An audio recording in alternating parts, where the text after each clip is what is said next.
invocando a proteção de Deus e na forma regimental, declaro aberta a presente sessão. Processo de preferência, a pauta física.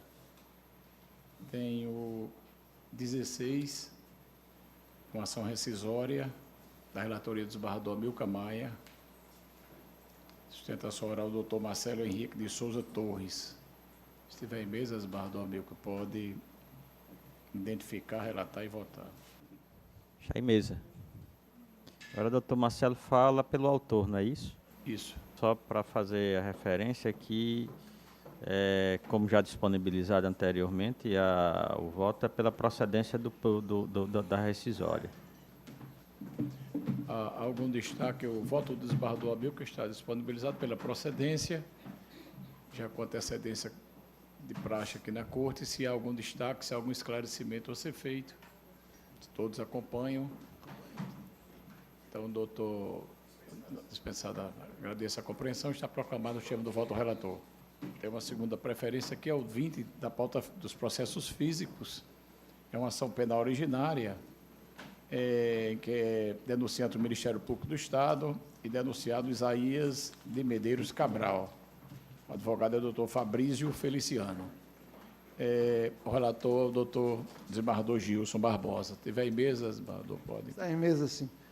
Eu pergunto ao senhor advogado se dispensa a leitura do relatório. Dispensada a leitura. Okay. Então, Vossa Excelência, o doutor Fabrício dispõe de até 15 minutos na forma regimental. Excelentíssimo senhor,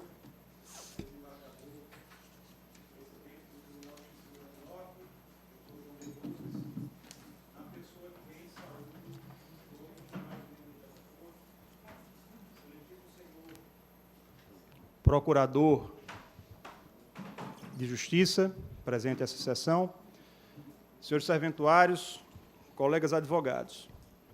Senhores embargadores, o defendente, que é o prefeito municipal de Acari, foi denunciado pelo Ministério Público pela suposta prática do crime previsto no artigo 89 da Lei de Licitações, porque firmou um termo de autorização de uso do Clube Municipal de Acari com particular. O Ministério Público questiona, então, que ele deveria ter, na verdade, realizado uma licitação.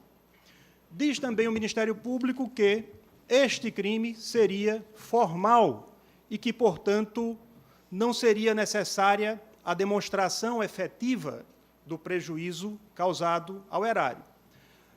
Mas diz também o Ministério Público que, ainda que assim não fosse, o prejuízo estaria demonstrado porque o município teria deixado de auferir lucros com a exploração do bar do referido clube.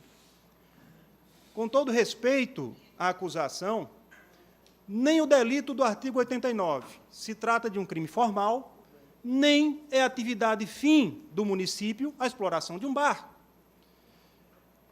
E a acusação, da forma como foi proposta, desembargador Cornélio, traz um primeiro gravíssimo prejuízo à defesa.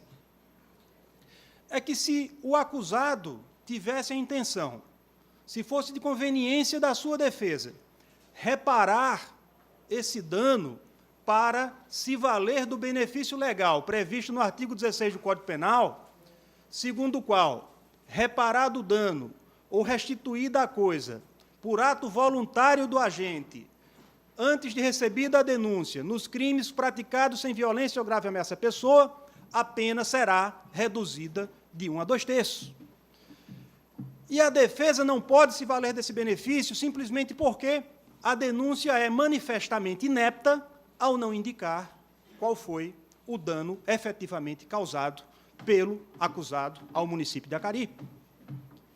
E quem tem esse entendimento, desembargador Amauri, é o Superior Tribunal de Justiça. Trago aqui só para ilustrar o que decidiu recentemente o STJ. Diz o seguinte: a jurisprudência do Superior Tribunal de Justiça firmou o entendimento de que, para a configuração do delito tipificado no artigo 89 da Lei 866, de 93, deve-se demonstrar, ao menos em tese, o dolo específico de causar dano ao erário, bem como o efetivo prejuízo causado à administração pública e, o mais importante, devendo tais elementos estarem descritos na denúncia, sob pena de ser considerada inepta.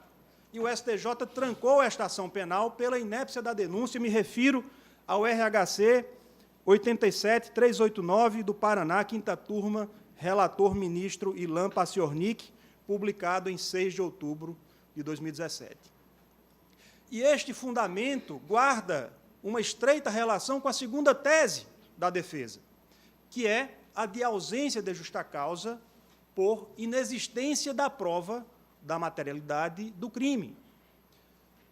Neste caso, em se tratando de um crime de dispensa indevida de licitação, só se configura, só se tipifica a conduta quando, de fato, ocorre o efetivo prejuízo ao erário. Mais uma vez, me valho aqui de um recentíssimo entendimento, julgado do STJ, no qual se decidiu que exige-se a presença do dolo específico de causar dano ao erário e do efetivo prejuízo à administração pública. Na denúncia ofertada em desfavor dos agravados, consta que não houve lesão efetiva ao bem jurídico tutelado pela Lei 8.666 de 93, isto é, inexistiu resultado danoso ao erário. Inclusive, e vejam só, isso se deu, sobretudo, em razão de a denúncia não ter discriminado a efetiva lesão aos cofres públicos. Esse acórdão foi publicado agora em abril, dia 1º de abril de 2019, me refiro ao agravo regimental no RESP 17.72.995 de Minas Gerais, de relatoria do ministro Sebastião. E vejam, senhores embargadores, que esse entendimento, que vem sendo adotado pelos nossos tribunais superiores, é um entendimento exatamente que vem adotando este tribunal pleno. Trouxe aqui alguns julgados, só para ilustrar o que Vossas Excelências já decidiram, e também a Câmara Criminal, entendimento pacífico, tanto aqui quanto lá. Embargos infringentes 2012, 004009, dígito 4, de relatoria do eminente desembargador Amaury Moura Sobrinho. A ementa trata da imprescindibilidade da prova da existência de prejuízo ao erário. Os crimes previstos nos artigos 89 da Lei 8.666 e 1º inciso 5º do Decreto-Lei 201/67 exigem, para que sejam tipificados, e aqui trata de tipicidade, a presença do dolo específico de causar dano ao erário e da caracterização do efetivo prejuízo. O desembargador Saraiva já teve a oportunidade aqui no plenário, tanto aqui quanto na Câmara Criminal, e na Câmara Criminal, recentemente, agora em fevereiro, abrindo divergência, foi o relator para acórdão da apelação criminal 2018-000131, dígito 3, onde se decidiu pela inocorrência de prejuízo efetivo, tipificação não aperfeiçoada, princípio da intervenção mínima. Dr. Jarbas Bezerra, enquanto juiz convocado aqui neste plenário, julgou os embargos infringentes 2015, 00578, dígito 3, também no mesmo sentido. O eminente desembargador Ibanez Monteiro, na Câmara Criminal, foi o relator da apelação 2012-014-848, dígito 6, cuja ementa fala da tipicidade material da conduta, crime de resultado, necessidade de comprovação do dano causado.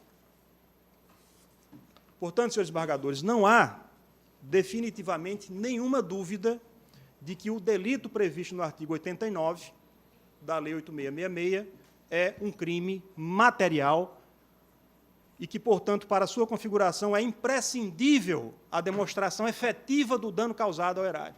Não pode, com todo respeito ao que defende o Ministério Público, a acusação presumir um dano por uma atividade que não era atividade fim do município, que é a exploração de um bar.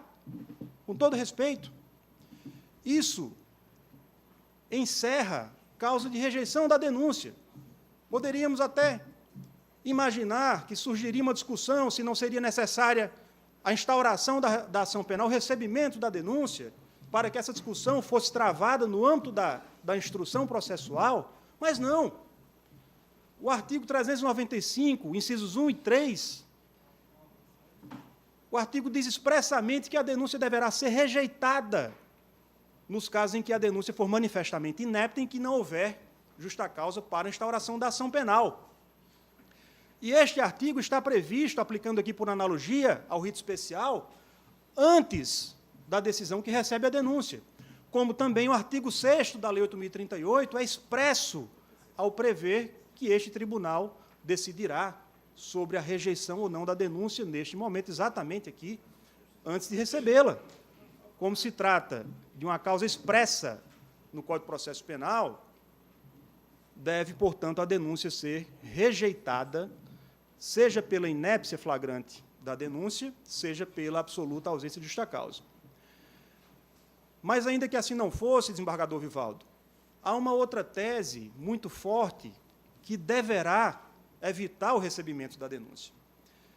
Falo aqui da inexistência de prova do dolo específico de causar dano ao erário. A prova que existe é exatamente em sentido contrário. Esta conduta, este contrato foi firmado pelo defendente, pelo prefeito municipal de Acari, exatamente tentando trazer um benefício, trazer uma economia ao município, evitando que ele contratasse um diretor para administrar esse clube às suas expensas e que também devesse ficar sob a responsabilidade do município o pagamento das despesas ordinárias.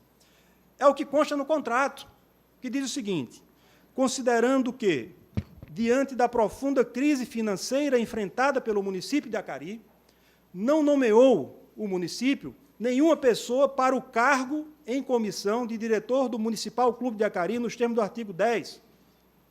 A administração pública municipal resolve conceder autorização de uso de bem público nos seguintes termos, e faz aqui uma referência expressa ao artigo 100 da Lei Orgânica do Município, que é bem verdade que prevê uma autorização para permissão de uso ou cessão de uso.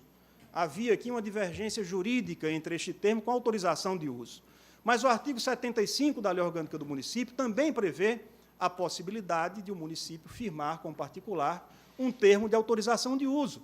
Seja o que for, senhores embargadores, está evidente que não era a intenção do defendente violar a lei de licitações, como também não era, jamais foi a sua intenção, causar nenhum prejuízo ao município de Acari. E, muito pelo contrário, o defendente é reconhecido como um gestor competente e capaz. A sua gestão é festejada, e trago aqui, só para ilustrar, alguns poucos pontos dos vários que eu trouxe na resposta à acusação. Durante os 7 anos de gestão do prefeito Isaías Cabral, o índice de desenvolvimento da educação básica em Acari cresceu em 16 pontos percentuais, muito além da média nacional, que é de 1 ponto, e da média do estado do Rio Grande do Norte, que é de 3 pontos. 66,7% da população acariense aprovam a sua gestão, sendo a 3ª gestão mais bem avaliada da administração municipal do Rio Grande do Norte. Em maio de 2015, Acari foi reconhecida como a cidade mais limpa do Brasil, título a que faz jus até os dias de hoje. E o que mais me impressionou, senhores embargadores, segundo a Controladoria Geral da União e sua escala Brasil Transparente, Acari é o município potiguar mais transparente com as contas públicas. Se trata, portanto, de um gestor sobre quem não pesa nenhuma suspeita de desvio de dinheiro público, nenhuma suspeita de corrupção, nenhuma suspeita de nenhum crime grave. O que o Ministério Público questiona aqui nesta ação de uma formalidade é dizer que ele deveria ter se baseado na lei de licitações quando se baseou na lei orgânica do município.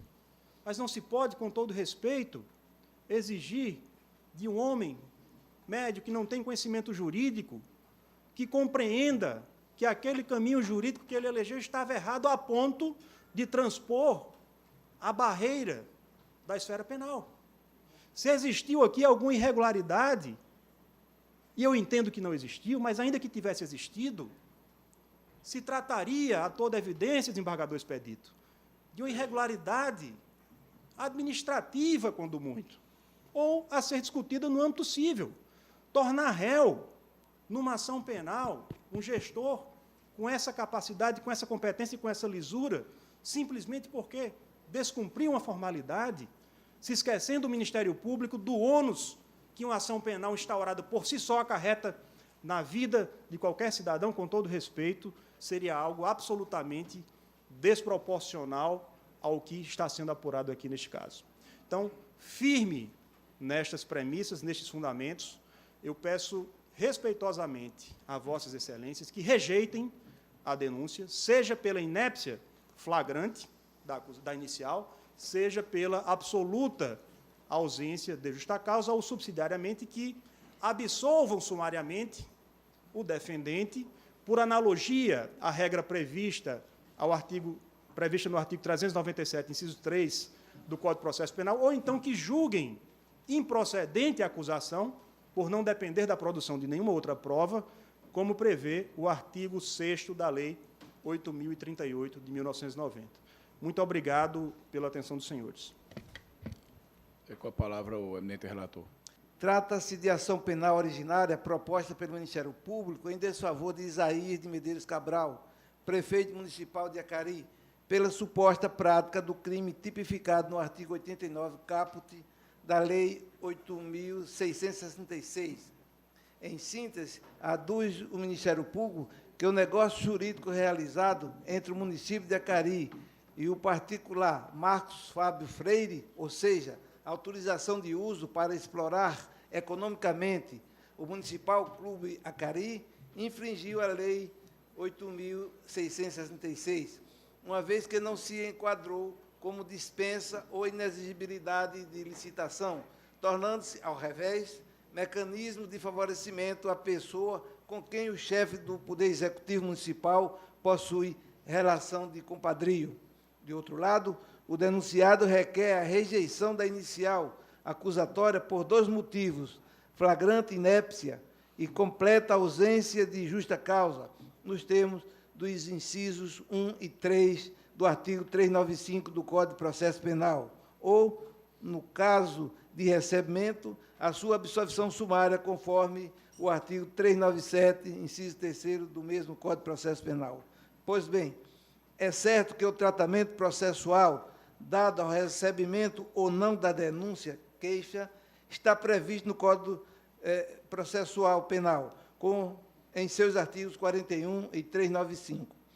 Além dos aspectos formais exigidos para a admissibilidade ou não da denúncia, incertos nos dispositivos mencionados, necessária ainda a existência de provas da materialidade do fato apontado como delituoso e de indícios de autoria.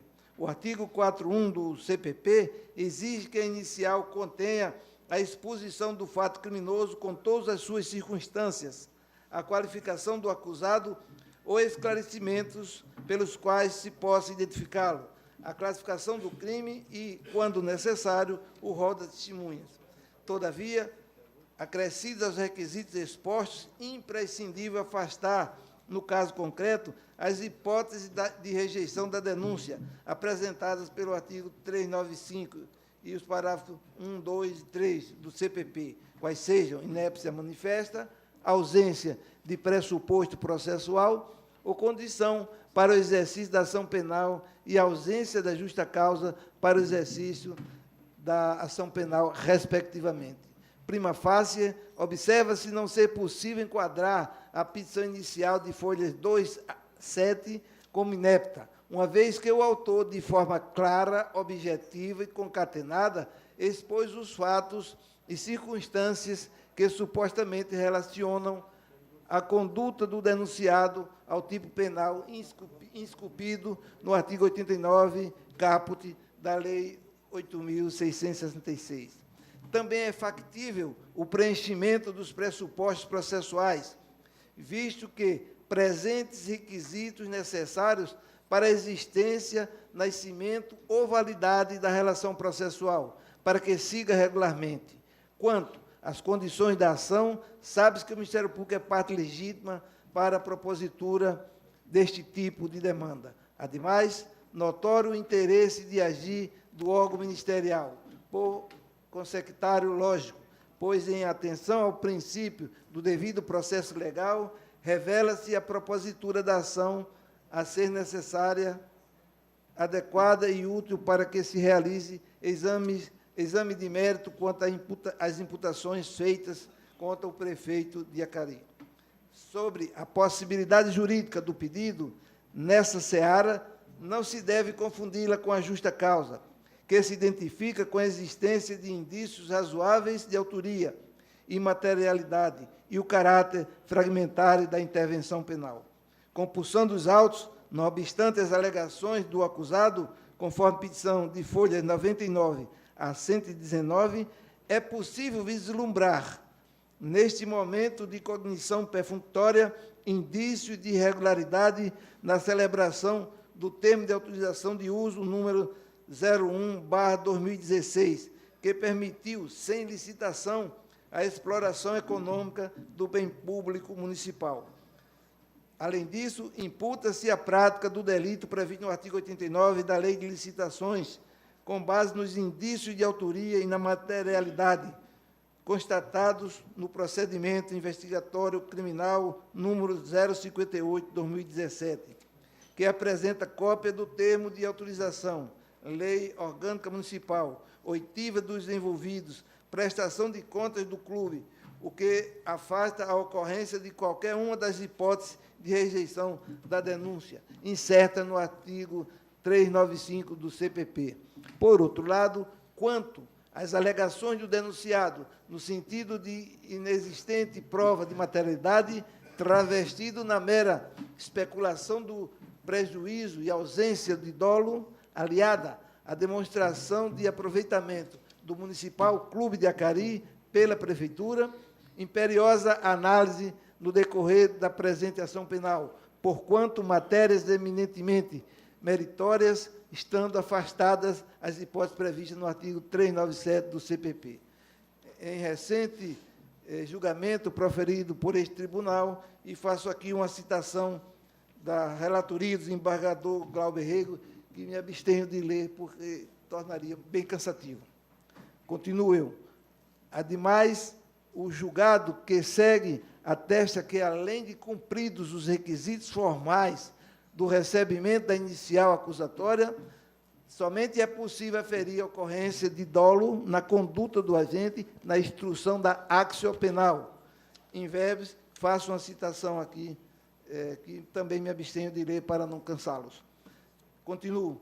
Neste aspecto, prematuro seria o exame meritório, uma vez que, no presente caso, não se refuta de pronto que o fato narrado na inicial acusatória não constitui crime de dispensa de licitação. Por fim, diante da dúvida estabelecida nesta fase pré-processual, entendo a prevalência do princípio indubio pro societate, conforme se extrai do entendimento adotado pelo Superior Tribunal de Justiça, e faço aqui uma citação da relatoria do ministro Reinaldo Soares da Fonseca, da 5ª turma, e também do ministro Nefe Cordeiro, da 6ª turma. Estou buscando poupá-los da leitura, porque ficaria cansativo, e o voto foi integralmente disponibilizado. E, finalmente, faço uma citação da relatoria do nosso conterrâneo, ministro Ribeiro Dantas, da 5ª turma. Por conseguinte, necessário o prosseguimento da ação para que, com a devida instrução probatória, os argumentos aventados, tipicamente de mérito, possam aferir ou não a presença de dolo na conduta praticada pelo prefeito de Acari, em relação às imputações realizadas pelo Ministério Público. Diante do exposto, voto pelo recebimento da presente denúncia, com a consequente instauração da persecução penal, com base no artigo 41 do Código de Processo Penal. Senhor presidente, é como voto e está integralmente disponibilizado. Desembargador Cornélio, como vota Vossa Excelência?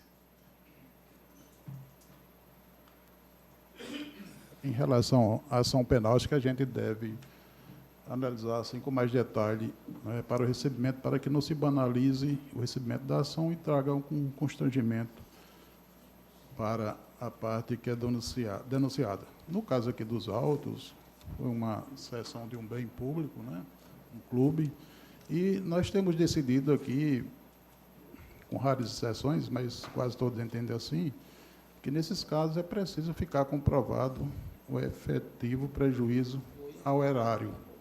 No caso dos autos, pelo que deu para analisar, não está comprovado esse dano efetivo, né, ao erário, e também a denúncia não descreveu qual seria esse real prejuízo ao erário. A denúncia não fez como deveria, narrou essa parte do prejuízo, né, que isso até dificulta a defesa. Então, nessa parte, eu entendo também que ela é inepta, a inépcia da inicial na denúncia, e não existe assim a justa causa para a instauração da ação penal. Então, eu voto pelo não recebimento da denúncia. Desembargador Amorim, como vota Vossa Excelência? Bom, senhor presidente, foi trazido da tribuna alguns precedentes da nossa corte e, bem assim, da Câmara Criminal a respeito do tema, além de outros precedentes do próprio STJ a respeito desse tema.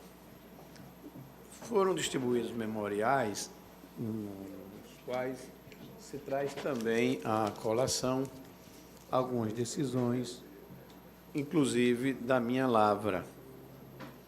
E, por isso, eu, e até mesmo por dever de ofício, evidentemente, eu fui fazer uma pesquisa a respeito desse tema, porque o que me parece, há uma premissa da qual nós, já pacificamente assentada por esta Corte, é de que, para a caracterização da conduta tipificada no artigo 89 da Lei 8.666, é preciso que se demonstre o elemento subjetivo, qual seja o dolo ou a intenção de lesar o patrimônio público ou de causar dano ao erário público, e não só isso, a demonstração efetiva desse dano. Exatamente isso me chamou a atenção, e a dúvida que surgiu foi exatamente se isso poderia ser, de logo, já enfrentada quando da ocasião do recebimento da denúncia. Não é isso que é o caso aqui em discussão. Ou seja, seria necessário se enfrentar, e aí eu aproveito a palavra do desembargador Cornélio, inclusive causando esse constrangimento, ainda que em nome do direito de defesa, do devido processo legal, se instaurar a persecução penal para se apurar a existência ou não de um delito que, de logo, A improcedência? possa já se identificar que ali ele não está devidamente tipificado. Então, o próprio memorial já refere, e eu colhi aqui algumas decisões, inclusive do Supremo Tribunal Federal, e o doutor advogado da tribuna foi referência à decisão do STJ em que trancou a ação penal. Não é isso, Anésio? Tranca a ação penal. E veja que trancar a ação penal em habeas corpus é medida extremamente, não é, excepcional. E o Supremo, e eu colhi aqui decisão do ministro Teoriza Vasque, ministro Gilmar Mendes, o próprio ministro Celso de Mello, E para tentar apenas justificar o meu voto nesse ponto, porque essa era a dúvida, que poderemos, nesse momento, já rejeitar a denúncia, somente após essa instrução, para, enfim, reconhecer a tipicidade da conduta. Diz o ministro Teori Zavascki, no inquérito 3967 do Distrito Federal, agora em 2016, aliás, foi publicado em 15/5/2017, o seguinte: a jurisprudência do Supremo Tribunal Federal pacificou o entendimento de que, para a caracterização da conduta tipificada no artigo 89 da Lei 8.866 de 93, é indispensável a demonstração, já na fase de recebimento da denúncia, do elemento subjetivo consistente na intenção de causar dano ao erário ou obter vantagem indevida. E faz referência ao inquérito 2688 da relatoria da ministra Carmen Lúcia, em que foi relator para o acordo de uma menos, porque naquela ocasião ela foi vencida e ficou sozinha, e diz, no caso, pelo que se colhe dos autos, é possível se afirmar desde logo que não se encontra presente essa circunstância volitiva, o que revela a atipicidade, determinando, inclusive, a improcedência da acusação nos termos do artigo 6º, segunda parte da Lei 8.038, de 1990. Relator o ministro Teori Zavascki, como já assentei. Há essa mesma decisão também do ministro Teori Zavascki, no inquérito 4101, originário de Santa Catarina, que assenta a mesma premissa. O ministro Celso de Mello caminha nesse mesmo sentido ao dizer o seguinte: ele diz, no caso, pronunciar a absolvição sumária dos ora denunciados em razão da improcedência da outra acusação, isso na parte que não interessa. Vou além, portanto, da mera rejeição da denúncia, pois o juízo de improcedência que ora formula impedirá a renovação da pretensão punitiva do Estado, uma vez transitada em julgado a decisão desta Corte, veiculadora de absolvição sumária em virtude da formação da coisa julgada penal em sentido material. E ainda o ministro Teori Zavascki, também, que já referi, que reitera esse entendimento, já fazendo referência a um pronunciamento seu, ou um acordo seu de 2014. Então, eu penso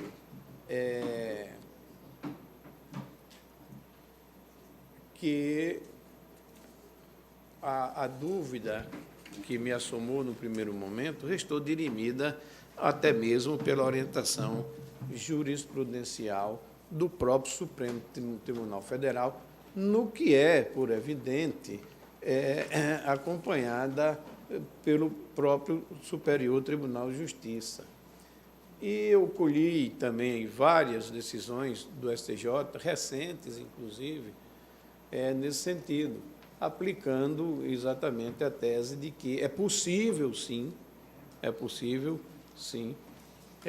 já na fase de recebimento da denúncia, rejeitá-la sob o argumento da ausência da demonstração do dolo ou mesmo da ausência também de demonstração do dano causado ao erário, que me parece ser o caso concretamente examinado.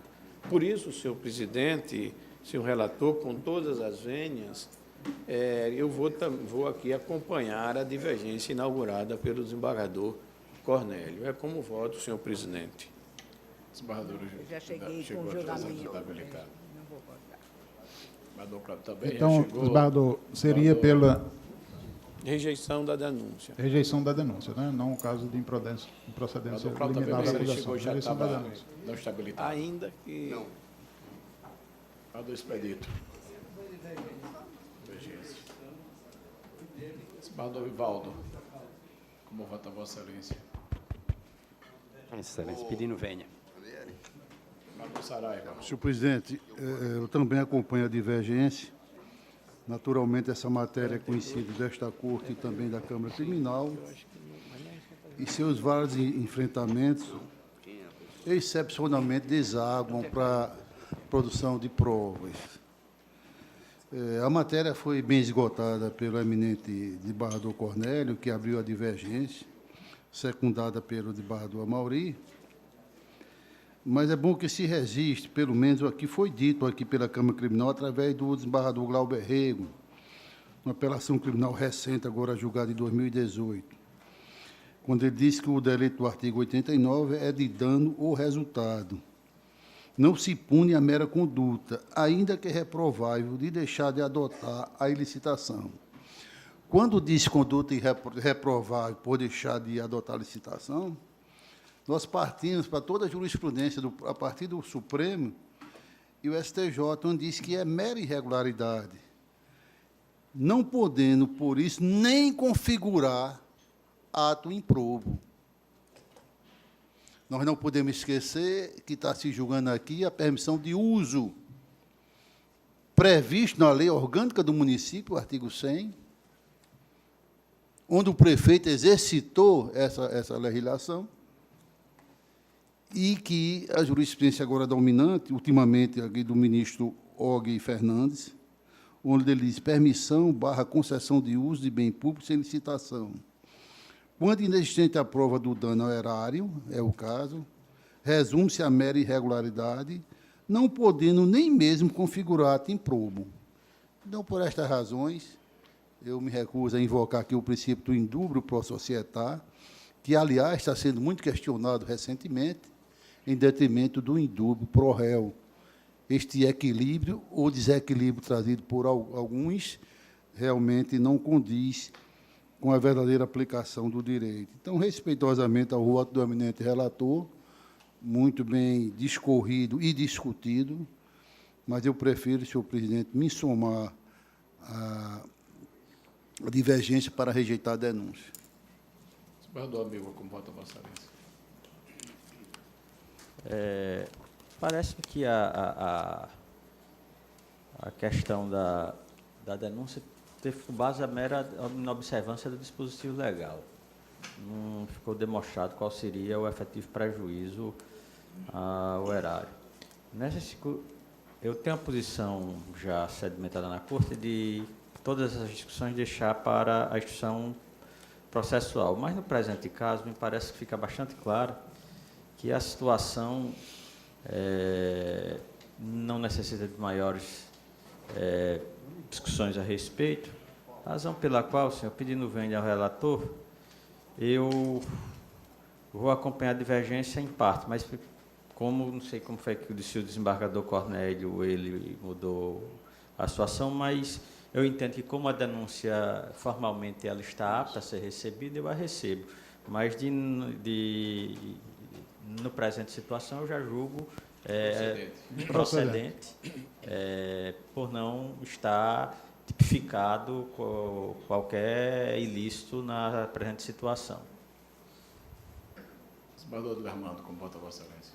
Senhor presidente, com a devida vênia ao entendimento do Ministério Público, trazido na denúncia e do voto bem lançado do relator, eu também acompanho a divergência aberta pelo desembargador Cornélio e bem secundada pelo desembargador Amauri, que exauriu por completo, complementado aqui agora pelo desembargador Saraiva, eu rejeito a denúncia. Desembargador Vigílio. Senhor presidente, a matéria já está bastante discutida e eu também pedindo vênia ao eminente desembargador relator. Eu acompanho a divergência inaugurada pelo desembargador Cornélio, rejeitando a denúncia. Desembargador Ibanez. Presidente, vou fazer referência apenas a uma circunstância do caso concreto. A lei de licitação fala em permissão de uso de bem público, portanto, daí a dedução de que haveria uma renda, uma possibilidade de o município oferir renda pela permissão do uso do bem. No entanto, no caso que está a ser julgado, a permissão para usar o bar localizado em um clube do município. Isso numa cidade do interior. isto não é rentável. Esses contratos, essas permissões são feitas para manter, porque nós sabemos muito bem que um bar num clube, na realidade de hoje no interior, não é algo rentável. Não há sequer interessados, muitos interessados em fazer essa exploração. Isso é fato. Nós não podemos julgar um processo penal sem olharmos para as circunstâncias do caso concreto, diferentemente das hipóteses em que nós discutimos o direito em tese. Nesse caso, eu estou a falar de realidade que nós conhecemos e sabemos que é exatamente assim. Todos nós sabemos como é a situação do interior. Então, não é possível falar em crime por ausência de licitação para permitir que uma determinada pessoa utilize o bar, explore a atividade de bar em um clube. Aliás, eu tenho dúvida se seria até caso de licitação ou se houvesse licitação, seria mais de um interessado a concorrer a isso. Então, isso não é uma questão de princípio, nem de tese, nem de interpretação jurídica. É de realidade de fato. As questões jurídicas foram discutidas nos votos, eu estou de acordo com ela, mas adiciono essa circunstância de fato ao caso para não receber a denúncia. Senhor presidente, Pois não. eu penso que eu não sei se seria o caso,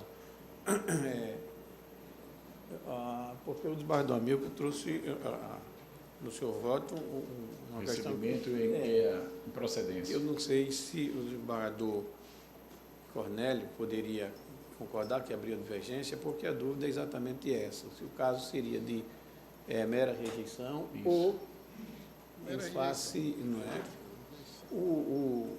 No acórdão que eu li do ministro, no voto, inclusive, no primeiro, essa questão foi, os primeiros precedentes foi exatamente no inquérito 2688 de São Paulo. O ministro Gilmar Mendes votava pela rejeição da denúncia. Mas o ministro Celso de Mello, no voto dele, que eu cheguei até ler um trecho aqui, ele diz o seguinte, e isso fez com que o próprio ministro Gilmar Mendes, que abriu a divergência, reformulasse o seu voto nesse ponto. Porque o ministro Celso de Mello afirma o seguinte, vou além, ele acompanhando o ministro Gilmar Mendes, mas ele diz, vou além, portanto, da mera rejeição da denúncia. A improcedência? Pois o juízo de improcedência que ora formulo impedirá a renovação da pretensão punitiva do Estado, uma vez transitada em julgado a decisão desta Corte, veiculadora de absolução sumária, em virtude da formação do julgado penal em sentido material. Ressalto por oportuno que o ordenamento positivo autoriza esta Suprema Corte a pronunciar, mesmo na presente fase introdutória, o juízo de improcedência. Ora, se nós estamos reconhecendo aqui que não há tipificação do delito. Nós estamos partindo para a inépcia, Excelência. Se é inépcia, sim, não... rejeição. Exato. E seria, não, mas a própria falta de justa causa. Tanto é que é objeto de trancamento de ação penal. Entendeu? Ele diz como elemento, como claramente resultado do artigo 6º caput da Lei 8.038. É o meu voto. Isso foi acompanhado pelo ministro Zadel Zavascki e o próprio ministro Gilmar Mendes reformulou o voto para acompanhar nesse sentido. Eu acho que talvez, não era o caso concreto, exija ou seja exatamente na esteira do que salientou o desembargador Amilcar com muita propriedade, e o ministro Zavascki diz isso, de modo que, por esses dois elementos importantes, também peço venha a eminente relatora para acompanhar a divergência, julgando improcedente a acusação. Desembargador Eu Saraiva. queria só dizer, por mim não tem problema nenhum. Seria julgar também improcedente liminarmente a acusação, acho que é nos termos do artigo 6º da Lei 8.038, por mim não tem problema, empresaria da A minha concordância base, dos demais. a base do meu pronunciamento é porque a lei que disciplina os processos de competência dos tribunais, ela determina um rito e prevê essa inovação do julgamento antecipado se e exclusivamente for o caso de absolvição. Pela leitura que o desembargador Gilson fez do voto, me parece que a inicial preenche os requisitos previstos na lei. Então, eu acho, pelo menos na minha Requisitos interpretação... Eu já acho que não. Não preenche, a dificuldade É, não preenche. eu acho... Bom, aí é uma confusão, senhores, do que é os requisitos formais da denúncia Preenche os dispositivos. e as questões subjetivas a ser analisadas. A meu sentir, as questões que foram analisadas e foram delimitadas, isso é questão de entendimento, eu respeito. Agora tem o meu. Me parece que as questões que foram ditas refere-se exclusivamente às discussões meritórias a respeito da situação e não à questão formal da denúncia. As questões de rejeição da denúncia, ao meu sentir, ela se refere às questões formais referente a ela. E isso não é uma questão formal, isso é uma questão do mérito a ser discutido no caso. Por essa razão, respeitando as situações, eu recebo a denúncia pela formalidade, mas a julgo improcedente em razão de qualquer da tipicidade de qualquer conduta. Bom, mas isso aqui, no efeito prático, não vem ao caso, desembargador Saraiva. Então, não adianta estarmos tentando discutir o sexo dos anjos. Eu acho que a questão aqui é cada um encaminha o seu voto de acordo com o que acha que seja mais correto. Mas tem efeito prático, sim. O cidadão teve uma denúncia contra ele recebida pelo segundo grau. E julgada, é diferente e julgada liminarmente improcedente. E rejeição é outra coisa totalmente diferente, até pelo objeto. O desembargador Amauri acabou de fazer a referência das situações da diferenciação. Se Vossa Excelência não reparou, aí eu não posso fazer nada. Ok, encerrado. Porque a denúncia, ela fala o seguinte, afirma a denúncia que o prejuízo material estaria suficientemente evidenciado, posto que a conduta imputada resultou na ausência de reversão do percentual dos valores oferidos na exploração do local público em favor do município, que deixou de oferir renda com atividade econômica a qual vale salientar, conforme facilmente verificado em anúncios publicados em rede social, está longe de ser esporádico, aí fecha aspas. Na realidade, ela não mostrou assim, um efetivo prejuízo, não descreveu em que seria esse efetivo prejuízo. Qual foi esse prejuízo a fim de ser reparado? É um bar, como bem destacou. Denúncia, né? É o uso de um bar, não é nem do clube, é o uso de um bar. Mas que a lei de orgânica permite. O desembargador Cornélio mantém a rejeição. Mantém, mas se por acaso for ultrapassada, também pela improcedência liminar. Tudo bem, Excelência, eu fiz a discussão porque eu acho que tem que sim um diferencial, mas eu vou manter o voto também acompanhando a divergência, porque eu simplifico o julgamento. Excelência. Então, por maioria, foi rejeitada a denúncia, relator para o acórdão do desembargador Cornélio, o desembargador Amilcar recebia a denúncia e a julgava improcedente. Improcedente, senhor presidente. Isso. Pronto, então eu trago o acordo aí Isso, na próxima. Na próxima. Tem outro pedido de preferência? Por favor, senhor presidente, eu queria avisar que o 42 não está em mesa, porque eu verifiquei que o desembargador Ibanez tem um, o desembargador Amigo tem outro, o desembargador Val tem outro, o desembargador Vigílio tem outro. Eu já mandei comunicar ao advogado para ele saber que... Então vamos ter que analisar, porque eu tinha... mas aí eu vi que já tem, o desembargador mudou o posicionamento dele. Quais são os outros? A gente vai conversar e analisar. Por gentileza, quais são os outros, além do 42? Desembargador Cornélio, quais são os outros, além do 42? São 42. No processo físico, ainda na pauta do físico, tem um pedido de preferência ao 13, uma ação rescisória, em que autor município de Natal, procurador Dr. Hélio Messala Lima Gomes, Vicunha Têxtil S.A., falar o Dr. Almida Almeida Cardoso Júnior, da relatoria da desembargadora Judite.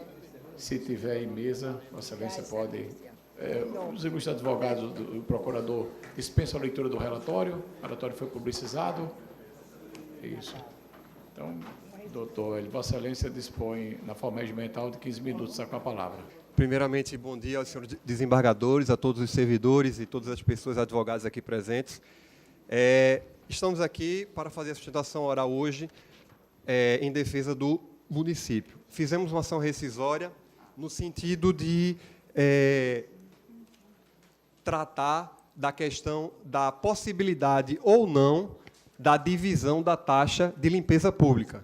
A gente sabe que existe essa taxa, todo mundo aqui paga IPTU, mas também paga lá no boletim a questão da taxa de limpeza pública. Então, a questão que nós trazemos aqui a Vossa Excelência é a questão da possibilidade ou não dessa divisão da taxa de limpeza pública. E a questão é o seguinte, no acórdão que nós estamos pleiteando a rescisão, o acórdão, na verdade, ele se confunde e, na verdade, permissa vênia, o acórdão ele inobserva de forma veemente o artigo 104, parágrafo 3º do Código Tributário Municipal. Por que nós dizemos isso? Porque, no momento em que o acórdão foi proferido, é importante destacar que ele diz o seguinte: constata-se que o fato gerador da taxa de coleta de lixo domiciliar é a coleta, remoção e tratamento ou destinação de lixo ou resíduos provenientes de imóveis. Melhor explicando, deve haver acumulação dos serviços de coleta, remoção e tratamento ou destinação do lixo. As condutas alternativas são tratamento ou destinação, sendo obrigatórias a coleta e a remoção. Excelência, nesse caso aqui, nós dizemos que houve uma flagrante inobservância ao artigo do Código Tributário, tendo em vista que o acórdão, ele diz que para o acórdão, a taxa de limpeza ela só pode ser cobrada se o município tiver as 4 ações prestadas por ele, como coleta, remoção, tratamento ou destinação do lixo. Ao contrário, no artigo 104 do Código Tributário Municipal, está lá bem claro que a taxa de lixo ela pode ser seccionada, ela pode ser dividida. Eu vou pedir vênia aqui para ler o artigo 104 do Código Tributário para demonstrar que essa possibilidade de divisão ela está prevista na lei e, em razão disso, é que nós fizemos ação rescisória com fundamento na hipótese do artigo do Código de Processo Civil que fala em violação literal a dispositivo de lei. No caso, agora, o novo Código de Processo Civil fala de violação à norma jurídica. O artigo 104 do Código Tributário Municipal fala: a taxa de coleta, remoção, transporte e destinação do lixo é calculada em moeda corrente, de acordo com as seguintes fórmulas. Aí o parágrafo 3º do 104 ele fala: para os imóveis edificados, não atendidos pelo serviço de coleta, remoção ou transporte, a taxa cobrada em razão da destinação final do lixo é equivalente a R$ 1,10 por cada metro quadrado de área construída. Ou seja, Excelência, o que nós estamos demonstrando aqui é que o acórdão ele inobserva de forma flagrante o 104, parágrafo 3º, pois, para o acórdão, o município só teria a legitimidade da cobrança da taxa de limpeza se o município praticasse as 4 ações de coleta, de transporte, remoção e destinação. Só que aqui todos nós sabemos o seguinte: essa coleta do município, ela realmente não é feita pelo município quando você tem um grande gerador de resíduos sólidos. É o caso, por exemplo, dos hotéis da via costeira. Então, o município não tem condições, através da urbana, de passar lá um caminhão lá e levar o lixo do hotel, digamos, Vila do Mar. Não, então o Vila do Mar ele contrata uma empresa para que essa empresa preste esse serviço de coleta e transporte o lixo para onde? Para o aterro sanitário. E onde é esse aterro sanitário? O aterro sanitário de Natal é onde? É em Ceará Mirim. Então, veja, a questão é que esse aterro sanitário está lá disponibilizado para todos os munícipes, particulares, privados ou quem sejam. Então, o município do Natal tem um custeio por esse aterro sanitário, inclusive, bastante elevado. Então, o que é que acontece? O acórdão ele não observa que a taxa de limpeza pública, ela, até com uma forma de justiça social e justiça fiscal, ela pode ser seccionada, fracionada. Então, veja, o município não vai cobrar de uma empresa, de um grande produtor de resíduos sólidos, ela não vai cobrar a coleta, porque ele não tem condições de pagar. Então, nada mais justo do que não cobrar. Então, o município não cobra. Agora, a questão da destinação final, como é que nós podemos aceitar que o aterro sanitário esteja lá e a empresa, que tem realmente um volume muito maior do que uma pessoa particular, do que um indivíduo comum de um prédio aqui, aí a empresa simplesmente não vai pagar pela destinação final do lixo. Então, assim, o que o acórdão previu foi, ele entendeu que não haveria essa possibilidade de divisão. No entanto, nós estamos demonstrando aqui que houve, de fato, uma violação direta a esse artigo 104, parágrafo 3º do CTM, porque ele prevê justamente essa divisão, essa secção da TLP, inclusive como uma forma, evidentemente, de justiça fiscal e justiça social. Porque como é que os grandes devedores, os grandes produtores de lixo do município não vão pagar pela taxa de destinação? Porque é justamente isso que o município está cobrando. O município só quer cobrar a taxa de destinação. O município não está aqui para querer cobrar taxa de coleta e remoção. Não, ao contrário.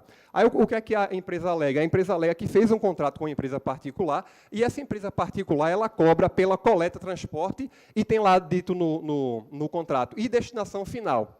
Ocorre, excelências, que a empresa que faz a coleta, ela não pega esse lixo e leva para João Pessoa, leva para Recife, leva para Mossoró, para Caicó, não. Ele pega esse lixo e leva lá para o lixão, que é bancado pelo município de Natal, que é justamente em Ceará-Mirim. Então, esse lixo ele não está sendo transportado para outra cidade, para outro estado, não. Ele está sendo colocado lá, no aterro sanitário do município de Natal. Então, ele sendo colocado lá no município de Natal, não é justo. E não estou falando nem aqui só daquilo que é correto, mas sim aquilo que está lá no Código Tributário, que prevê justamente essa secção, esse fracionamento da TLP. Nada mais justo, porque realmente o município não faz a coleta, não faz o transporte, mas está lá o aterro sanitário disponível. E como é que a empresa se utiliza desse aterro e ela não vai pagar a TLP? Então, veja, na verdade, aqui se trata de uma questão, evidentemente, de ofensa à norma jurídica, mas também de justiça social e justiça fiscal. Porque como é que uma empresa, grande gerador de resíduos sólidos, não vai pagar pelo lixo que é depositado lá? A empresa alega que no contrato que ela faz com a empresa, que faz a coleta, tem lá o nome, né? Contrato que faz com a empresa tal, que ela, como é que se diz? Que ela tem o dever de fazer o transporte, a coleta e a destinação final. Aí, por causa disso, ela não deveria pagar. Olha, excelência, se a empresa está pagando a empresa por uma suposta destinação final, a empresa tem que ir junto à empresa e dizer, eu preciso de um abatimento, porque, na verdade, a destinação final, eu tenho que pagar a TLP, porque você não está jogando esse lixo em outra cidade. Eu tenho que pagar o município de Natal, evidentemente. Então, se a empresa alega que ela paga ao particular pela destinação final, ela tem que ver junto ao particular. Ela não pode, em razão disso, querer não pagar um tributo, porque ela está dizendo que já está embutido no contrato particular que ela tem para com a empresa. Então, excelências, o que nós estamos aqui pleiteando nessa ação rescisória é demonstrando, no caso, a ofensa literal a esse artigo do 104, parágrafo 3º do Código Tributário Municipal, que realmente prevê, né, algo que, inclusive, é plenamente justificável, a secção da taxa de limpeza pública. E a gente pede que Vossa Excelência, evidentemente, dê provimento a essa ação rescisória, pois que o acórdão, de fato, inobservou, né, de forma bastante contundente o artigo do Código Tributário Municipal. Deixa eu ver se eu tenho mais alguma coisa. Então, pronto, é isso mesmo. Eu acho que o município pede a Vossas Excelências a atenção ao artigo 104, e, de uma forma bastante resumida, acho que eu já falei demais também, e, para não ser repetitivo, a questão é só essa, é só a questão de ofensa à literal disposição de lei, um caso típico de ação rescisória, né, onde, na verdade, no acórdão, de fato, ele confunde e acredita que a TLP só pode ser cobrada se houver os 4 elementos. Mas não, nós estamos demonstrando aqui que a TLP ela pode ser seccionada. Inclusive, há diversos julgados aqui do próprio Tribunal de Justiça, onde, de fato, essa divisão ela é, como é que se diz, reconhecida, como foi no caso de um agravo de instrumento aqui do Hotel SES, né, aquele hotel que tem lá na Via Costeira. E aqui foi dito que a taxa de limpeza pública instituída pelo município de Natal é constitucional. E, nós temos aqui alguns precedentes, inclusive da própria relatora, desembargadora Judite, onde essa questão da divisão da TLP, ela não é, como é que se diz, inobservada. Então, Excelência, agradeço a atenção de todos, desculpe se eu fui repetitivo, mas é isso que o município pede, a rescisão do acordo. Doutor Almir, Vossa Excelência dispõe de 15 minutos na forma regimental. Está com a palavra. Bom dia a todos. Bom dia, presidente. Eu queria, inicialmente, demonstrar a surpresa da empresa quando a gente recebeu a intimação da ação rescisória, especificamente pelos argumentos utilizados no município de Natal. A ação declaratória, ela teve como objeto a declaração da não incidência da taxa de lixo, da taxa de limpeza pública prevista no artigo 106, né, para a empresa Vicunha Texto, tendo em vista que ela faz a própria destinação do lixo, né, conforme o contrato que foi anexado na ação. Certo? Em nenhum momento, em nenhum sequer momento, foi alegado o artigo 104, parágrafo 3º do Código Tributário Municipal. O artigo só foi alegado quando da ação rescisória. Por isso que nós ficamos muito surpresos. Certo? Se você pegar todo o processo a ser rescindido, a ação, objeto da ação rescisória, em nenhum momento cita-se o artigo 104, parágrafo 3º, que é todo o objeto da demanda do município de Natal. Toda a ação rescisória se baseia nesse artigo. Certo?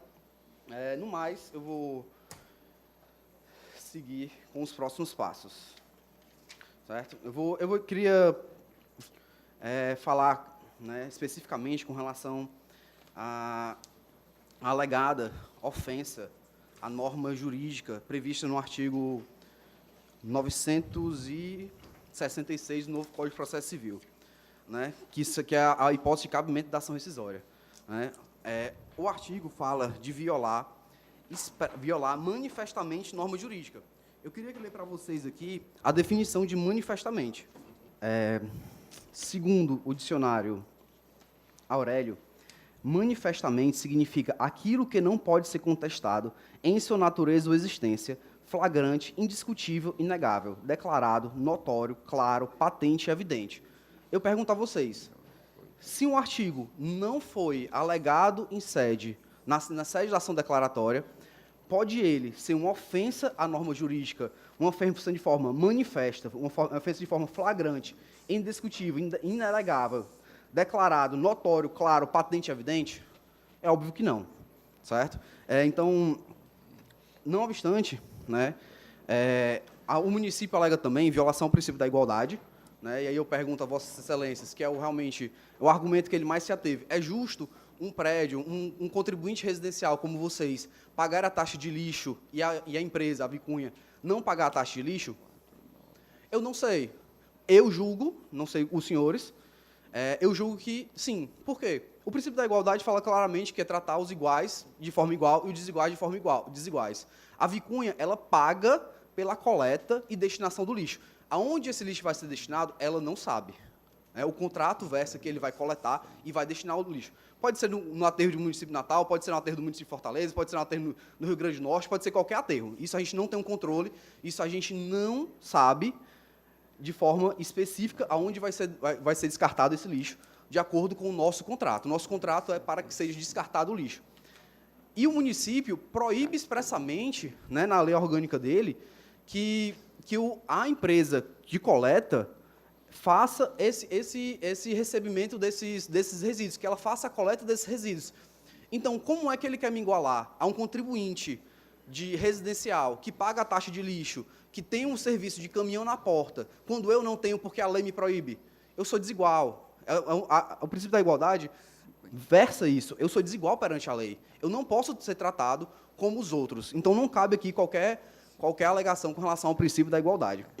Não obstante, ele fala também que fere a livre concorrência, né, mas, como eu já tratei, todos os contribuintes do município podem ter o mesmo direito. A gente pleiteou na Justiça em 2009, se eu não me engano, e logrou êxito nesse pedido. Né. Fala também da questão da capacidade contributiva. Realmente, eu não sei se a Vicunha é uma das maiores indústrias aqui, mas é uma indústria. Né, toda a operação dela é no Nordeste.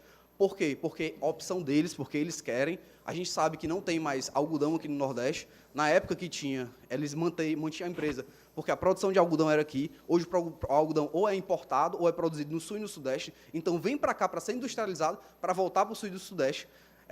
A Vicunha só está aqui por questão de logística das fábricas já estarem estabelecidas aqui há muito tempo. Né? Não é por questão de produzir aqui, de ter produção aqui e de importar por aqui. Certo? Outro fato também que eu queria tratar com Vossas Excelências é a questão do não cabimento da ação rescisória. Certo?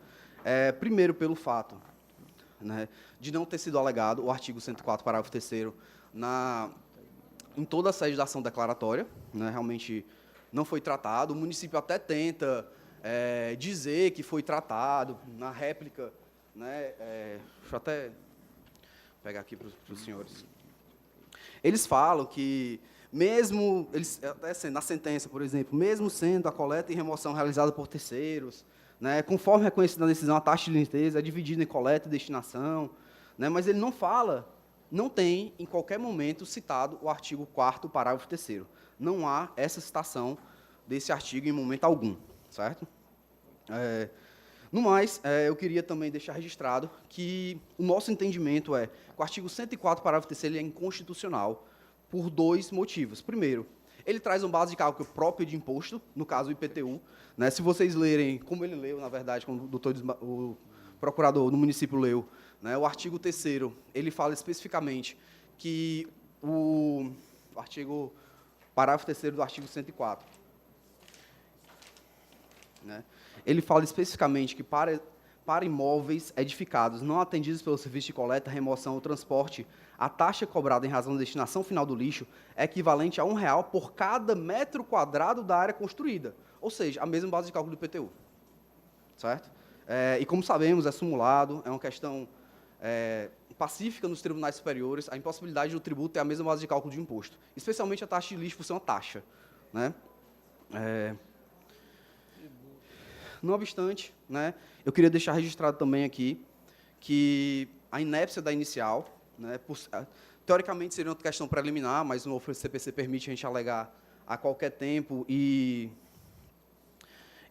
caso seja superada, ela pode ser superada, caso o mérito possa vir a ser julgado, né, com relação especificamente aos pedidos. Aqui o procurador veio pedir que seja julgado, que seja rescindido o acórdão, mas nos pedidos da inicial dele não consta isso. Certo? Os pedidos, ele pede uma antecipação de tutela, né? Ele pede também que seja assegurado ao município constituir o crédito tributário, ou seja, findar os processos administrativos que apuraram a taxa de lixo da parte. No entanto, após a constituição do crédito, seja suspensa a exigibilidade desde o ato até a decisão final dessa ação rescisória. Nesse contexto, seja determinada a suspensão das execuções fiscais na parte da cobrança da taxa de lixo por parte da ré, e não a sua extinção até o julgamento da sessão rescisória. E, para o fim, que seja declarada expressamente a constitucionalidade, a legalidade da cobrança da taxa de lixo. Não foi tratada a constitucionalidade ou legalidade da taxa de lixo. O acórdão recidido, ele não disse o acórdão a ser recidido, ele não disse que a taxa de lixo era inconstitucional. Ele deixou bem claro que ela era constitucional, mas não se aplicava ao caso, porque o serviço de coleta e destinação era feito por empresa particular. Né, rescindindo a cobrança apenas quanto à destinação final, nos moldes do parágrafo 4º, artigo 3º do Código Tributário Nacional. E que seja permitida a cobrança apenas da taxa de legislação, da TLP de destinação, pois comprovado nos anos de 2003 e 2007, deu-se a coleta do lixo por empresa privada, certo? Sem embargo, para os anos de 2008 em diante, permitindo a cobrança da taxa de lixo de destinação. Ou seja, ele quer aqui tentar rescindir o acórdão por uma forma oblíqua, por um novo recurso, né, autorizar que seja cobrado de 2003 até 2019 a taxa de destinação, diferente do que ele vinha cobrando da gente. Ele vinha cobrando taxa de lixo, especificamente,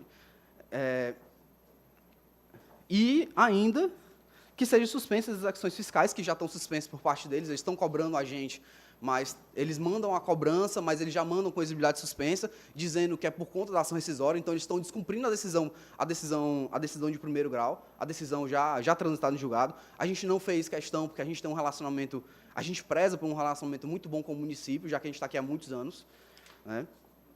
E é isso, excelências. Eu fico à disposição para qualquer esclarecimento de fato e que venha a surgir. Eu estou aqui, o advogado interno Davi Cunha também está aqui para qualquer esclarecimento. Estamos à disposição de Vossas Excelências. Agradeço, Vossa Excelência, conceda a palavra à eminente relatora. Da rescisória. E, não obstante, louve tudo o que foi dito pelo doutor advogado na tribuna, eu acho que o fato de não ter sido discutido um artigo de lei na ação declaratória não impede o conhecimento da rescisória, até porque a ninguém é lícito desconhecer a lei. Quanto à constitucionalidade do dispositivo, que é o 104 do CTN, isso vai ser discutido durante o voto. Vai ser discutido, não, vai ser mencionado, vai ser objeto dentro do voto. E a inépcia da inicial, eu também não posso aceitar, porque eu acho que a inicial preenche os requisitos da lei de regência. Então, eu estou conhecendo da rescisória e esse é o primeiro ponto que eu quero fixar.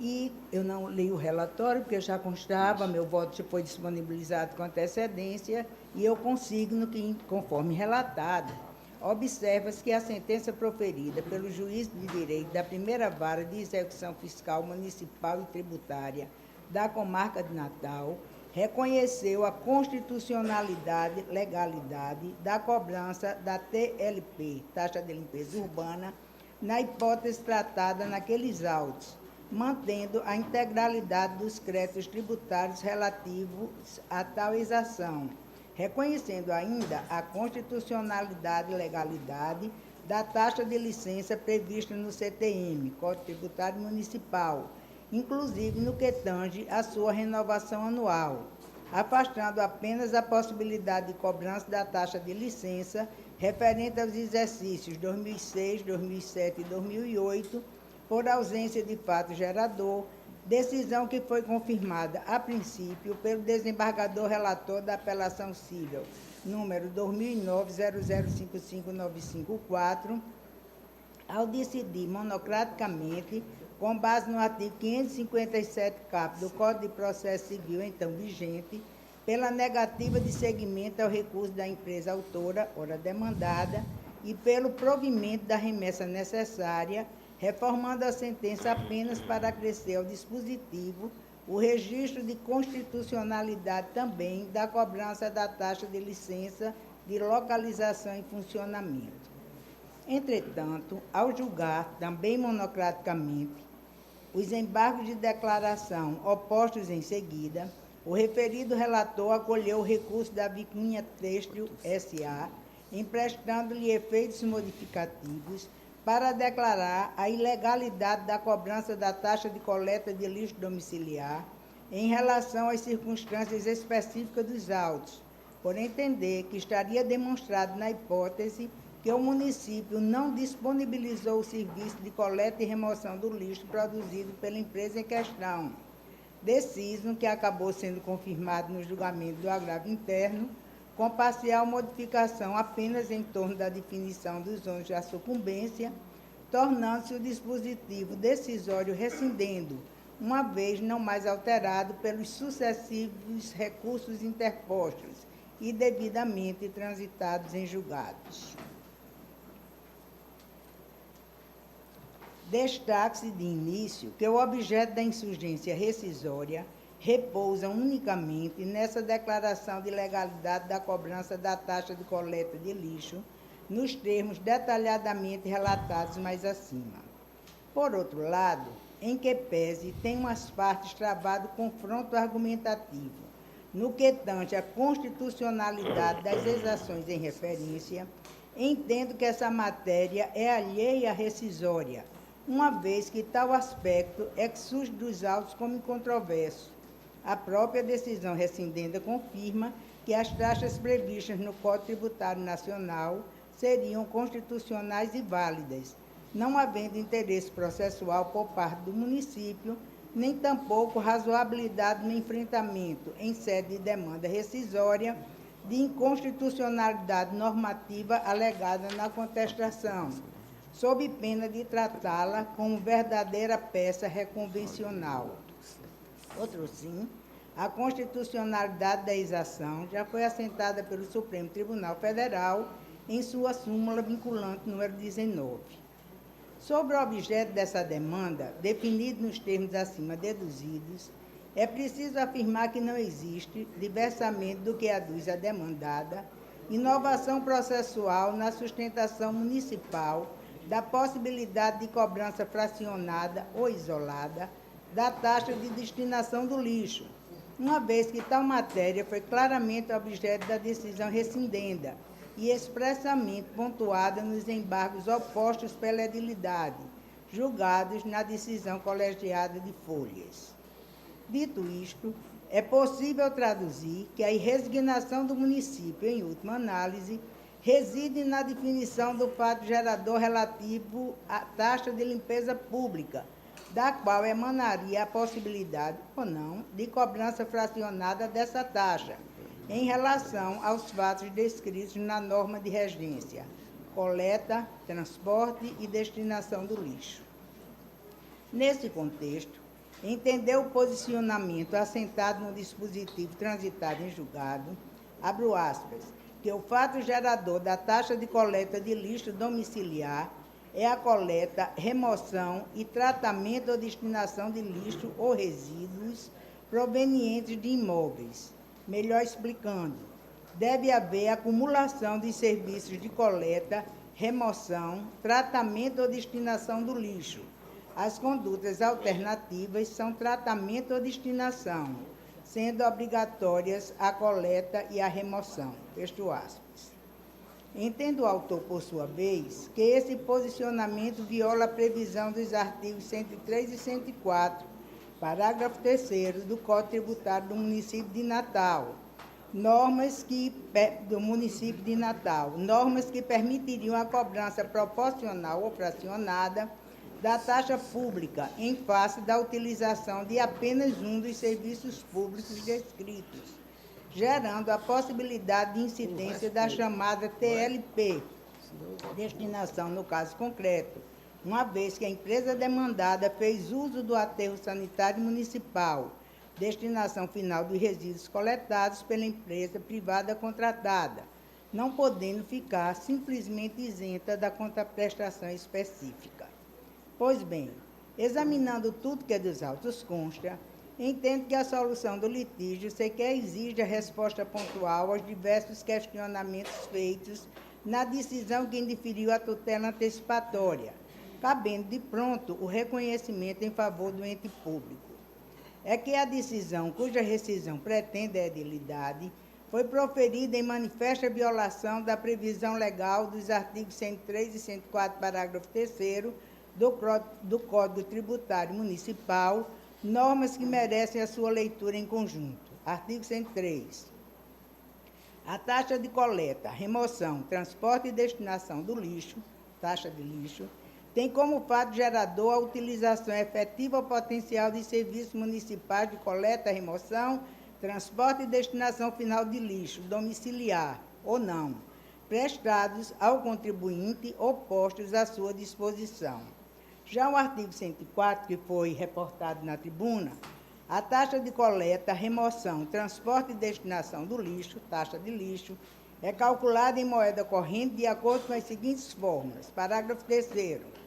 Para os imóveis edificados, não atendidos pelo serviço de coleta, remoção ou transporte, a taxa cobrada em razão da destinação final do lixo é equivalente a R$ 1,10 por cada metro quadrado de área construída. Tudo, entre aspas, está ipsilíteris. Mesmo a leitura isolada do artigo 103 não permite, em meu sentir, a conclusão alcançada na decisão rescindenda, uma vez que a norma não trata como fato gerador da taxa pública a utilização efetiva e cumulativa de todos os serviços ali descritos. Pelo contrário, deixa evidente o legislador que mesmo a mera colocação dos serviços à disposição do contribuinte perfaz o fato gerador. Somado a isso, não se pode ignorar que a legislação municipal previu de modo expresso a possibilidade de cobrança de taxa específica para a destinação do lixo, consoante previsão contida no artigo 104, parágrafo 3º da mesma codificação, norma cuja constitucionalidade não foi negada na ação de origem, nem tampouco desatende aos parâmetros do próprio Supremo Tribunal Federal sobre o tema, tendo em vista que trata de serviço divisível, destinação de lixo proveniente de imóvel especificado, e não ultra-universe, nos termos do que expôs o Supremo, com clareza, no julgamento da questão de ordem no recurso extraordinário 576-321, Rio Grande do Sul, em repercussão geral, precedente que determinou a edição da já citada súmula vinculante número 19. A taxa cobrada exclusivamente em razão de serviços públicos de coleta, remoção e tratamento ou destinação de lixo ou resíduos provenientes de imóveis não viola o artigo 145.2 da Constituição Federal. Note-se que o artigo constitucional citado no verbete da súmula reproduz a possibilidade assentada na norma municipal, qual seja a utilização da mera disponibilização do serviço público, uso potencial, como fato gerador da taxa. Sobre os aspectos fáticos da lei de origem, a decisão de folhas 524 a 527 versos foi enfática ao afirmar, mediante citação de documento emitido pela Urbana, que o órgão público disponibiliza a área de destino final de Cidade Nova para recebimento destes resíduos, referindo-se ao lixo proveniente da propriedade da demandada, não havendo sequer embate nos autos a respeito da possível inexistência de serviços de coleta e transporte de lixo na área dessa propriedade, ainda que não efetivamente utilizados pela empresa. Finalmente, considero oportuno destacar que o posicionamento firmado na decisão rescindenda não teve suporte em interpretação legal comprovadamente controvertida em tribunais, não tendo a demandada demonstrado tal circunstância de modo concreto em suas peças de defesa, razão pela qual não vislumbro a hipótese de atração da súmula 343 do Supremo Tribunal Federal. Pelo exposto, em conformidade com o parecer ministerial, julgo procedente a ação rescisória para, em juízo rescindendo, desconstituir parcialmente a decisão transitada em julgada proferida nos autos da apelação civil 2009-0055954, proveniente da ação ordinária número 020-8698, e, em juízo rescisório, reformar aquele julgamento realizado para reconhecer razão ao ente público no que tange a possibilidade de cobrança isolada da taxa pública pela destinação do lixo, consoante previsto no artigo 104, parágrafo 3º do Código Tributário Municipal, estabelecendo a sentença de primeiro grau na ação ordinária que eu referi, no que diz respeito aos ônus sucumbenciais, diante da reciprocidade de sucumbência, mantidos os demais tópicos do julgamento confirmado na apelação, também já mencionada, e é assim que eu estou votando, excelência. Presidente, posso só fazer um esclarecimento de fato? A eminente relatora ela falou que a empresa que coleta lixo é a Enlurb, que é a empresa pública, acho que, se não me engano, essa sociedade de economia mista, mas não é mais, desde 2010, a empresa é a Moloch. Ela não tem previsão contratual de onde vai ser destinado o lixo. O contrato foi juntado na réplica pelo município de Natal. Pois não, excelência. O voto está mantido, excelência. Isso, Posso, então, na verdade, é o seguinte, essa questão não vem ao caso. Se é o contrato, Tá bem, se mas empresa... é que a relatora já examinou. Esbardou, Cláudio, como vota Vossa Excelência? Excelência, mais à vontade estou eu, porque eu fui voto vencido nessa matéria na Câmara, então acompanho inteiramente a ilustre desembargador. Esbardou Expedito. Esbardou Vivaldo. Com a relatora, excelência. Esbardou Saraiva. Com a relatora. Esbardou Amilcar. Esbardou Dilermando. Esbardou Vigílio. Esbardou Ibanez. Concordo com o voto da relatora. Esbardou Gilson. Esbardou Cornélio. Esbardou Mauri. Também, excelência. Acompanho integralmente a relatora. Proclamado a unanimidade do chefe do voto da relatora. Agradeço a presença dos advogados. A pauta física está esgotada. As preferências. Agora vamos para as preferências do processo judicial eletrônico. Então, 9 da relatoria do desembargador Cláudio Santos. Tem defesa oral, não? Não, é só preferência. Bom, está votado aqui. Está Estou denegando a segurança. disponibilizado. Estou denegando a segurança. Denegando a segurança. É o 9? Denegada. É o 9.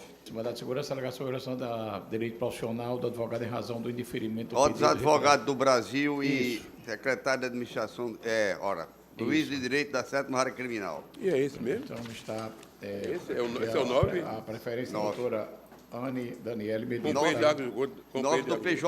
PJE. A proclamado o chamo do voto relator na forma já constante do sistema eletrônico. Tem também uma revisão criminal do PJE, também só preferência, é o 44 da relatoria do desembargador Cláudio Santos, também já está 44. Tem defesa oral? Não, só preferência. O meu Embargo voto, de declaração, não é isso? a unanimidade aqui com 13 votos. É a revisão criminal, né? Rejeição dos embargos de declaração. Eu estou negando. Isso. Da declaração. Doutor Edilberto Rodrigues Afonso Smith, proclamado o chamo do voto do relator.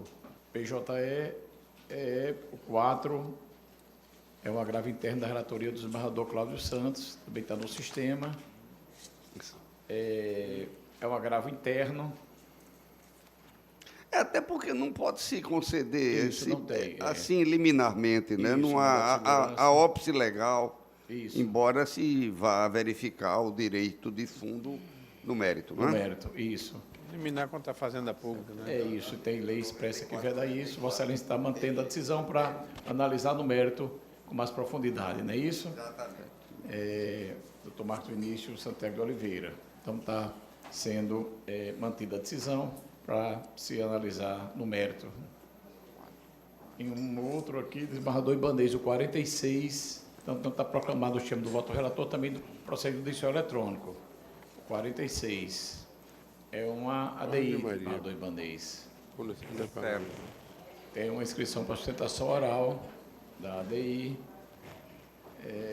Doutor Evandro de Oliveira Borges. Neste, eu estou votando pelo indeferimento da medida liminar. Nós estamos ainda na apreciação da medida cautelar na ADI. Discute-se a validade de uma lei que trata da inscrição de vereadores para a composição da mesa diretora. O doutor faz a sustentação em defesa do ato, portanto, pelo indeferimento. Por isso que eu estou fazendo já o debate de mérito, porque eu estou votando na linha do que o advogado que pede sustentação oral defende, senhor presidente, pelo indeferimento da medida cautelar. Essa eleição ocorreu no exercício anterior, no início do mandato do vereador, discute, e para regular a eleição que irá ocorrer no final dessa gestão. Então, ainda há tempo suficiente para apreciar o mérito. Daí porque entendo não ser oportuno apreciar e, no caso, deferir a liminar agora. Apreciamos mais para indeferir a liminar. Atende ao pleito do advogado, Exatamente. Atende ao pleito do Vossa Só a medida cautelar. Está sendo indeferido. Só a medida cautelar. Município de São Pedro, sim.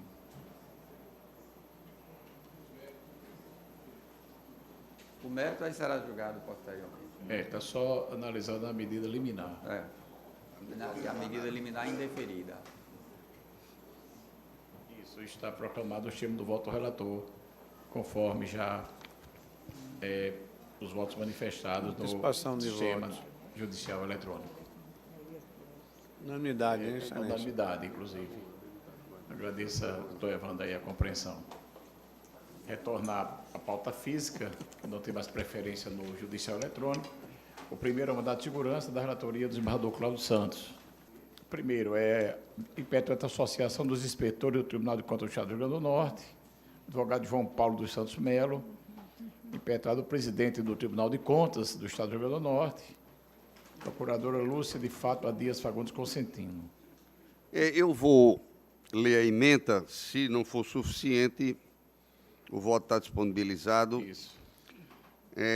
Utilização pela impetrante, mandato de segurança, utilização pela impetrante com forma de compelir a autoridade supostamente competente a deflagrar o processo legislativo concernente à revisão geral anual que é a lua do artigo 3710 da Constituição Federal. Descabimento, pretensão que é de ser veiculada por meio de mandado de injunção, remédio constitucional destinado a essa finalidade, conforme o artigo 5º 71 da Carta Magna. Interesse processual, ausência, carência de ação configurada, acolhimento da preliminar citada pelo impetrado, com a consequente extinção do feito sem resolução do mérito, estando denegada a segurança, ex-vido o artigo 6, parágrafo 5º da Lei de Regência. O voto está disponibilizado, tem precedente do Supremo Tribunal Federal. Se há algum destaque, algum esclarecimento, então está proclamado o termo do voto relator.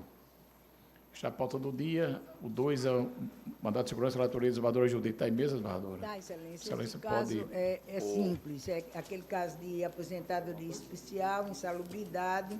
Eu estou denegando, levando em consideração a decisão do STJ, que exige que haja perícia, e também até que está sendo discutido aqui no âmbito interno do tribunal se essa matéria será simulada ou não também. Eu acho que talvez só a ementa baste. Constitucional e administrativo, mandato de segurança, servidora pública estadual, ocupando do cargo de farmacêutica bioquímica. Pretensão de reconhecimento do direito de averbação do tempo especial pelo exercício de atividade laboral insalubre. Pedido de mera anotação do tempo de serviço. Ato coator, potencialmente praticado apenas pelo secretário de Saúde. Possibilidade condicionada ao requerimento de aposentadoria no regime comum e apenas em relação ao período efetivamente demonstrado. Evolução de entendimento quanto aos pressupostos probatórios dessa demonstração.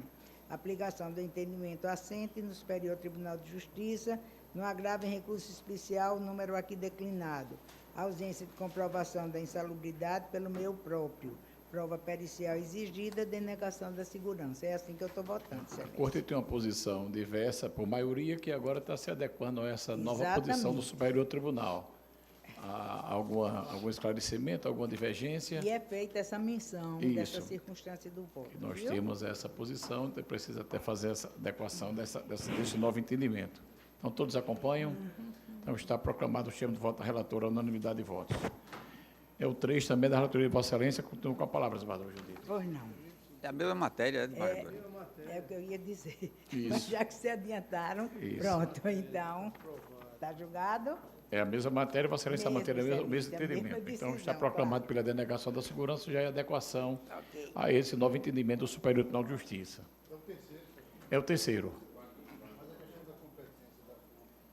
Vossa Excelência tem um destaque a fazer, desembargador Saraiva? Está com a palavra. Desembargador Saraiva, porque aí é só a computação, não é a concessão. É porque eu acho que é só a computação do tempo. É só computar o tempo de serviço para o também futuro acho. pedido de aposentadoria. Por isso que eu não registrei, não fiz comentário. Pronto. É só isso. Então, está esclarecido, desembargador. Eu já tinha pedido o processo de volta. Não é aposentadoria, é só computação do tempo.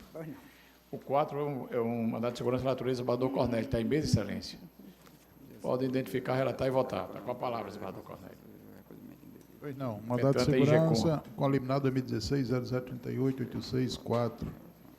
Ementa constitucional, processual civil e legislação especial. Mandato de segurança, diferencial de alíquota de ICMS, operações interestaduais, aquisição de máquinas para compor o ativo fixo, equipamentos utilizados no desenvolvimento da atividade econômica da impetrante, construção civil, recolhimento indevido, preliminar de legitimidade passiva do secretário estadual de tributação, acolhimento nos termos do voto visto, desembargador Amaury Moura, agente político encarregado de auxiliar o governador na elaboração e implantação das políticas fiscais, o que não se confunde com lançamento ou cobrança de tributos, impossibilidade de aplicação da teoria da encampação quando enseja modificação de competência condicional.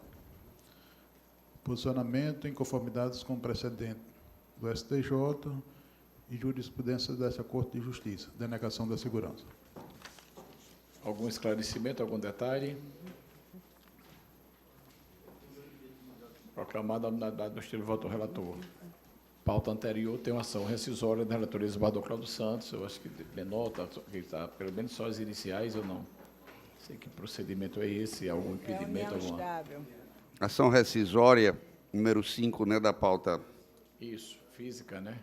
física. Sentença de improcedência numa ação originária de reconhecimento de união estável, confirmada em sede de apelo. Propositura de ação rescisória com base na suposta violação do artigo 226, terceiro da CF, bem como artigo 1723 do Código Civil. Violação à literal disposição de lei. Não configuração. A Corte, que, como tal a sentença objeto de apelação, examinou cuidadosamente as provas produzidas e concluiu por terem sido atendidos os requisitos caracterizadores da união estável, havendo, ademais, impedimento legal para tanto a ausência de veiculação de fundamento novo e idôneo a ensejar a desconstituição do julgado vergastado com prolação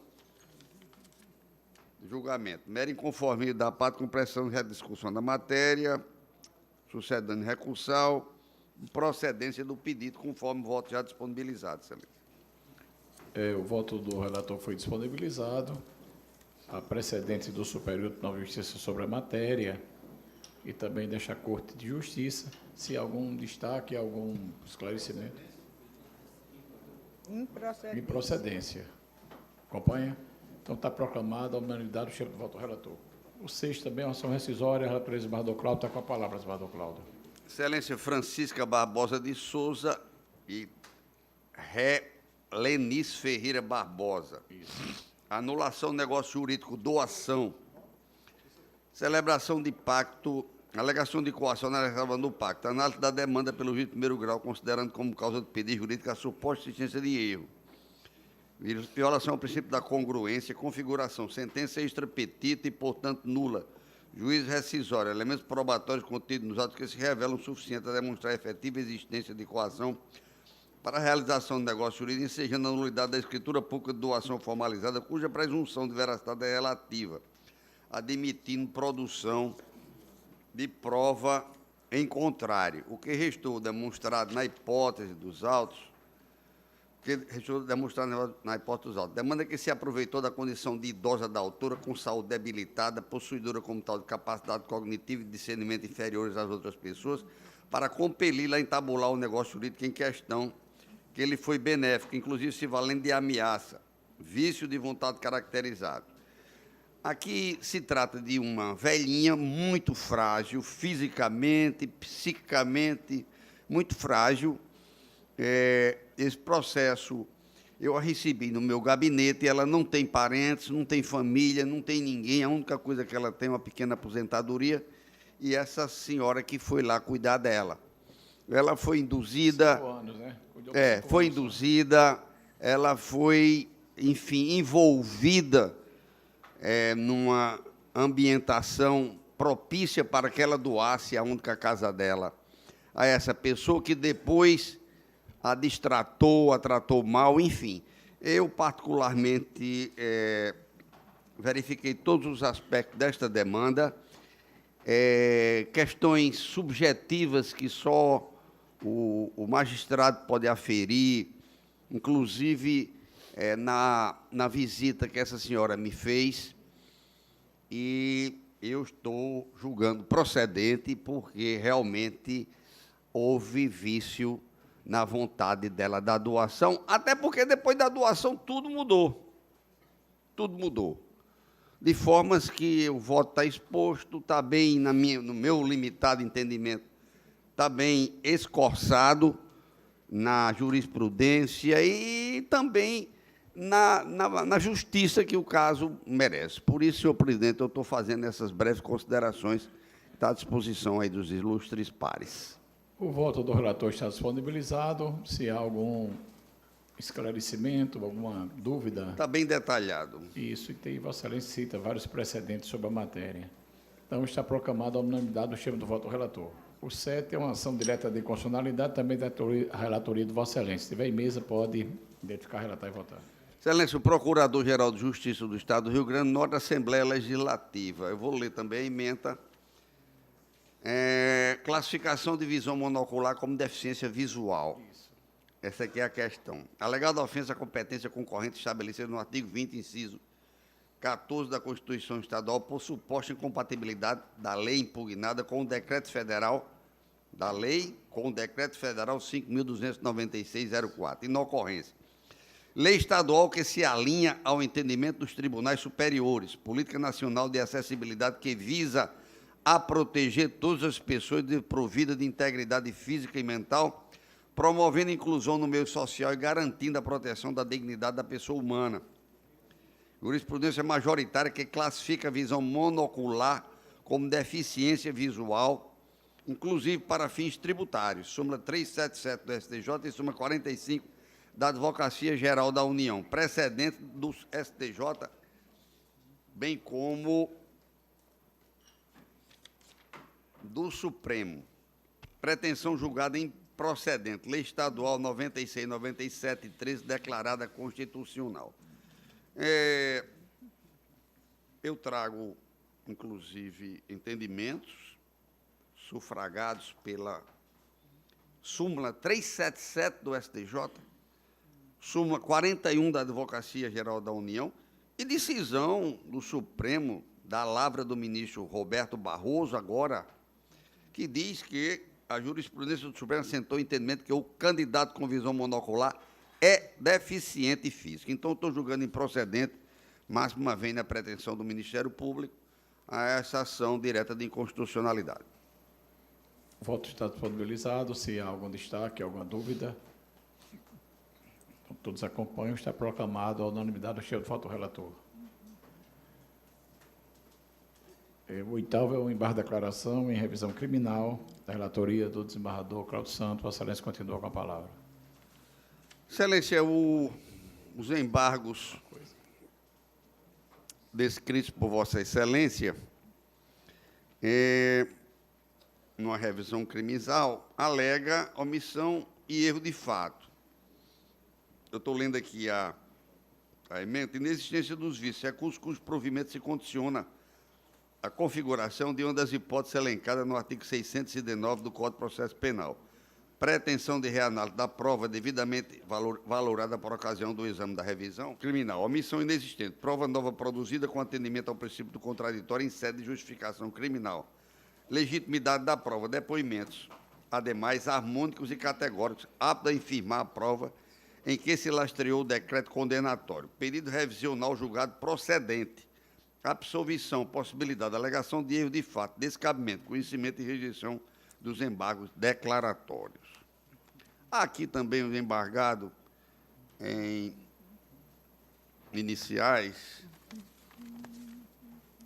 mas Vossas Excelências quiserem saber, para efeito de eventual impedimento ou suspeição, eu acho que não é conhecido, é uma pessoa lá de Governador de Serra Rosado, também está disponibilizado, o processo está aqui comigo, eu me deitei especificamente sobre isso e estou rejeitando os embargos de declaração. Se há algum destaque, algum esclarecimento, então está proclamada a unanimidade do cheio do voto ao relator. Vossa Excelência ainda tem uma grave interna em ação de execução fiscal, que é agravante é a CAERN e agravado do município de Natal. Teve aí mesa. CAERN. Continua com a palavra. É o 9. Isso. Não. Foi não, né? Não. A cobrança de valores concernentes a IPTU e taxa de limpeza pública supostamente devidos por Sociedade de Economia Mista Estadual. Decisão monocrática que reconheceu a incompetência absoluta deste Tribunal de Justiça para o processamento e julgamento do feito. Interpretação quanto ao alcance do artigo 71, inciso 1, a linha O da Constituição do Estado do Rio Grande do Norte, bem como do artigo 18, 1P da Lei Complementar Estadual 165, questões de cunho meramente patrimonial que não tem aptidão para vulnerar o Pacto Federativo. Afastamento da competência deste tribunal, precedente do Supremo e desta Corte Estadual, ausência na hipótese de fundamentos hábeis a justificar a reforma da decisão, desprovimento do recurso. Então, proclamada a unanimidade do cheio do voto ao relator. Há diversas decisões desta Corte a respeito.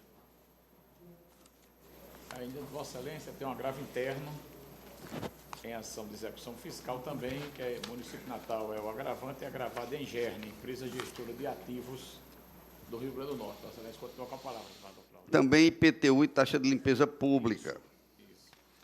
Eu também estou no mesmo entendimento da questão anterior, não vejo como a Ingerno possa ter